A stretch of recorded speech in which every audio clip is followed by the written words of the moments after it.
بسم اللہ الرحمن الرحیم۔ تمام حمد اس پاک اللہ کے لیے جو عالمین کا مالک و خالق ہے، اور لاکھوں درود و سلام سرکار محمد مصطفیٰ صلی اللہ علیہ وآلہ وسلم پر۔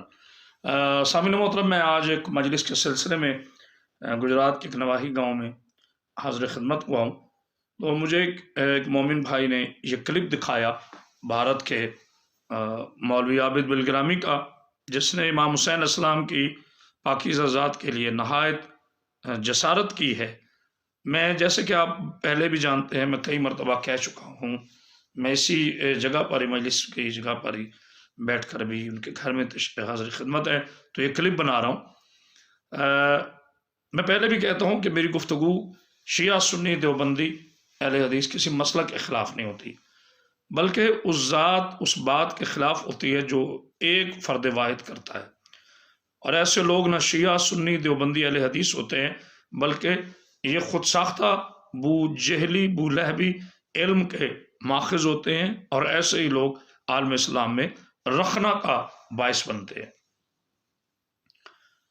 کہنے کو اس کا تعلق ملت شیعہ ملت جعفریہ سے ہے، لیکن میں یہ نہیں سمجھتا کہ کسی ملت جعفریہ اور آل محمد کے عظیم مسلک کو ماننے والوں کا نعوذ باللہ من ذالک حضرت امام حسین علیہ السلام کے لیے ایسا عقیدہ ہو۔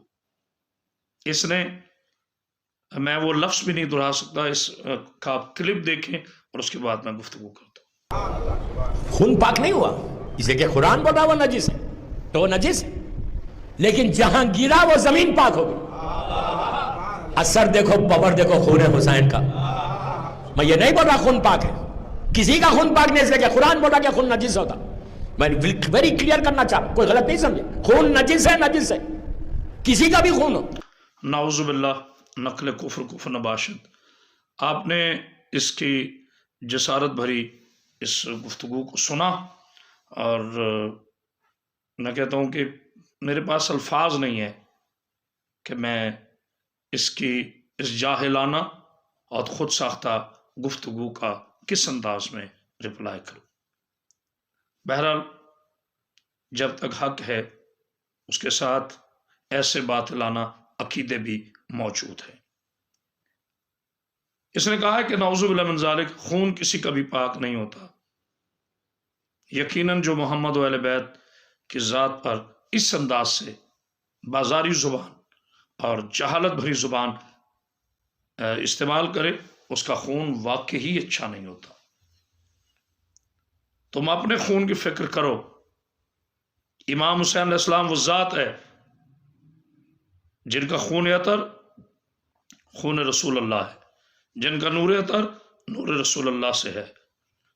اس میں کوئی دو رائے نہیں ہے کہ بعد از خدا بزرگ تو ہی قصہ مختصر، سرکار محمد مصطفیٰ صلی اللہ علیہ وآلہ وسلم کا تمام انبیاء سے، تمام ائمہ اہل بیت سے، ہر ایک سے مقام بلند ہے۔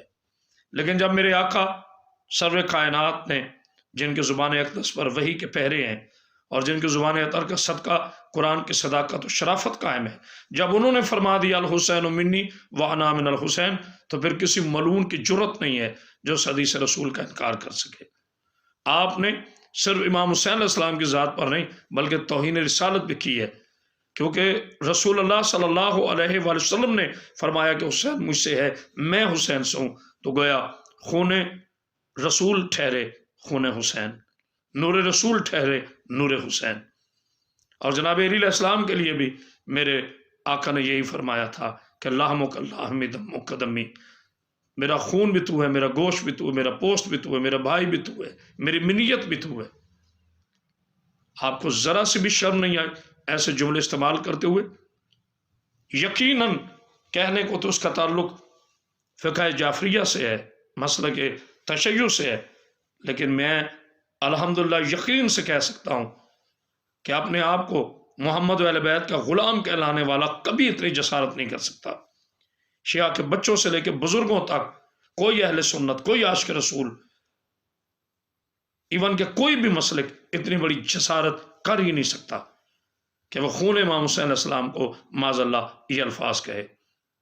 مجھ ناچیز کا یہ خطیبانہ جملہ ہے، اور اسی کو خطیبانہ جملہ نہ سمجھے گا، میرے عقیدے کا جملہ ہے کہ نانا مقدس عرش پہ جائے تو عرش معلیٰ ہو جاتا ہے، اور نواسہ کربلا میں جائے تو کربلا معلیٰ ہو جاتا ہے۔ پھر خود ہی اپنی گفتگو میں کہہ رہا ہے کہ ان کے خون اطہر کی برکت سے یہ زمین معلیٰ بنی۔ تو جاہل جس کے خون کی برکت سے زمین کو معلیٰ کا درجہ ملا، اس کا اپنا خون معاذ اللہ، بس میں وہ الفاظ نہیں دہرانا چاہتا۔ ایسے جہلا کی وجہ سے مسلک بدنام ہے۔ کوئی مسلک جاہل نہیں، جاہل مسلکوں میں ہے۔ کوئی مسلک گستاخ نہیں، گستاخ مسلکوں کے اندر ہے۔ وہ کسی عظیم دانشور نے فرمایا نا کہ نمازی چور نہیں ہوتے، چور نمازی بن کے مسجدوں میں آ جاتے۔ اسی طرح ایسے جہلا نے مسلکوں کا لبادہ اڑ کر عالم اسلام میں رخنہ ڈالا ہوا ہے۔ مسلمان کو مسلمان سے لڑا رہے ہیں، بازاری زبان کا استعمال کر کے قتل کے فتووں کی دکانیں سرگرم کر کے عالم اسلام کو کمزور کر رہے ہیں۔ اس کو چاہیے کہ یہ رجوع کرے، اللہ اور اس کے رسول سے توبہ کرے، اور اس نے وہ گھنونا جرم کیا اور گناہ کیا ہے کہ جس کی سزا میں بتانے سے قاصر ہوں۔ سرکار امام حسین علیہ السلام پنجتن میں وہ حیثیت رکھتے ہیں کہ جن کے بغیر چادر میں پنجتن مکمل نہیں۔ جو کربلا میں نہ جاتے تو آج اسلام کی حالت نہ جانے کیا ہوتی۔ یہ نواس رسول کی عظیم قربانی کا صدقہ ہے، یہ اس کے خون اطہر کا صدقہ ہے۔ مولوی صاحب، اگر آپ نے کہیں نماز پڑھی ہوگی نا تو خاک شفا ضرور رکھی ہوگی، اب پوچھنا علماء مقدم سے کہ سجدہ گاہ کو خاک شفا کیوں کہتے ہیں؟ کیونکہ اس میں امام حسین علیہ السلام کا اور آپ کے ساتھیوں کا خون اطہر گرا ہے، اس لیے اس کو خاک شفا کہا جاتا ہے۔ اور یہاں میں چند متعرض لوگوں کو ایک بات کی وضاحت کرتا جاؤں۔ مجھے ایک مولوی نے کہا کہ وہاں تو یزید اور اس کے حواریوں کا بھی خون گرا ہے، تو پھر آپ اس کو خاک شفا کربلا کو کیوں کہتے ہیں؟ میں نے کہا قرآن میں نجس چیزوں کا بھی ذکر ہے، لیکن قرآن کی حرمت کل بھی پاک تھی، آج بھی پاک ہے، اور قیامت تک قرآن لا ریب رہے گا، بے عیب رہے گا۔ قرآن میں لفظ شراب بھی ہے، فرعون کا بھی نام ہے، قرآن میں ابو لہب کا بھی نام ہے، لیکن قرآن کی عظمت حرمت میں کوئی فرق نہیں آیا۔ اتنے سال بت کعبے میں رہے مگر کعبے کی عظمت میں کوئی فرق نہیں آیا۔ اسی طرح اگر چند منافقوں کا خون کربلا کی دھرتی میں گرا ہے تو کربلا کی عظمت میں کوئی فرق نہیں آ سکتا، اس کی حرمت میں کوئی فرق نہیں آ سکتا۔ خون حسین وہ تبرک ہے طہارت کا کہ جس نے ایک دشت کو معلیٰ بنا دیا ہے۔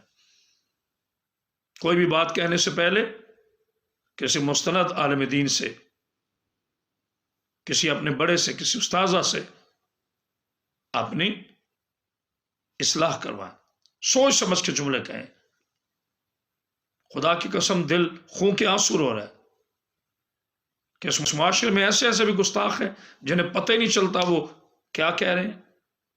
ان دعاؤں کے ساتھ کہ اللہ تعالیٰ ہمارے عقائد کا حامی و ناصر ہو، ہمیں آل محمد کی عظمت اور حرمت اور عزت کرنے کی توفیق عطا فرمائے، اور ہماری زندگی کی ہر آخری سانس محمد و اہل بیت کی محبت میں گزرے، اور جب ہم آخری سانس لیں تو اسی محبت پہ قائم رہیں۔